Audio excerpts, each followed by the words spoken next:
21শে জুলাই কমিশনের রিপোর্ট পেশ করে মুখ্যমন্ত্রী আরো বলেন যে কারা গুলি চালিয়েছিল তা জানা যায়নি এবং মহাকরণ থেকে কেন নথি পাওয়া যায়নি তারও জবাব মেলেনি। বিদ্যুৎ মন্ত্রী ফেঁসে যেতে পারেন, তাই তৎকালীন মুখ্যমন্ত্রী তথ্য দেননি। 21শে জুলাই কি হয়েছিল, কেন হয়েছিল, কারা করেছিল, পশ্চিমবাংলার 11 কোটি জনতা জনার্দন এখনো জানতে পারল না। কমিশন অনেক আগে রিপোর্ট দিয়েছে। নিয়ম হলো কমিশনের রিপোর্ট পাওয়ার পরে মন্ত্রিসভাকে জ্ঞাত করে সেটা বিধানসভাতে টেবিল করা যায়, অথবা বিধানসভা না চললে জনসমক্ষে আনা যায়। যেহেতু বিধানসভা চলছে,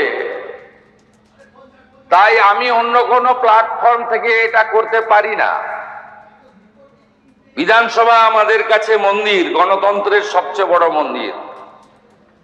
সেই বিধানসভাতে আমি এটা সচিব মহোদয়কে দিয়ে দিলাম আপনার অনুমতি নিয়ে। সেখান থেকে যারা চাইবেন অপারেটিং পার্ট চিঠি করলে ফটোকপি পেয়ে যাবেন, যা নিয়ম রয়েছে। 21শে জুলাই নিয়ে রিপোর্ট পেশ রাজ্য সরকারের মুখ্যমন্ত্রী শুভেন্দু অধিকারী আজকে বললেন যে 21শে জুলাই কি হয়েছিল তা পশ্চিমবঙ্গের মানুষ জানে না। বিধানসভা চলায় সেই রিপোর্ট আমি এখানে পেশ করব। তিনি আরো বলেন, সব মিলিয়ে মোট 44 জনকে কমিশন ডেকেছিল। সবচেয়ে বড় সাক্ষী বলে যিনি দাবি করেন তাকেই ডাকেনি কমিশন।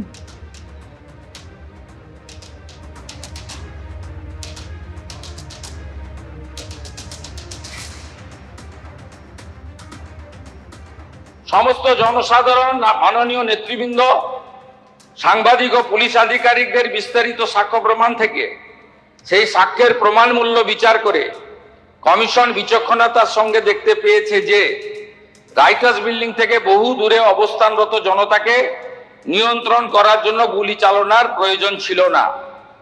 6, রাইটার্স বিল্ডিং আক্রমণের আশঙ্কা কাল্পনিক ছিল।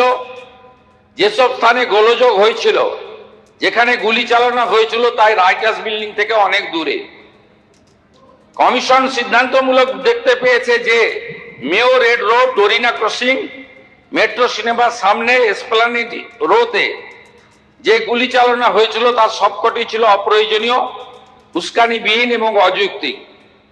এগুলো কমিশন পরপর অবজারভেশন দিয়ে গেছে। এবারে রেকমেন্ডেশন পার্টটা আমি আপনাদেরকে বলছি। বাকি সমূহ তথ্য এখানে আছে আপনার রিপোর্টে। কমিশনের সুপারিশ রাইটার্স বিল্ডিং এ কিভাবে প্রয়োজনীয় গুরুত্বপূর্ণ নথিপত্র সংরক্ষণ করতে পারছে না সে বিষয়ে কার্যকর ব্যবস্থা গ্রহণ করা রাজ্য সরকারের দায়িত্ব।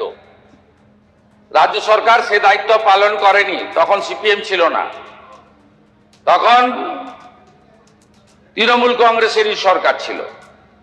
রাইটার্স বিল্ডিং এ প্রয়োজনীয় নথিপত্র সংরক্ষণ না করার দায়িত্ব চিহ্নিত করার জন্য যথাযথ, প্রকৃত, সরল বিশ্বাসে আইনসঙ্গত পদক্ষেপ শুরু করা উচিত। 2026 সালের নির্বাচনের আগে পর্যন্ত এ বিষয়ে কালকে যারা ভাষণ দেবেন তাদের ভূমিকা নেতিবাচক ছিল, উদাসীন ছিল। এবিপি আনন্দ এগিয়ে থাকে, এগিয়ে রাখে।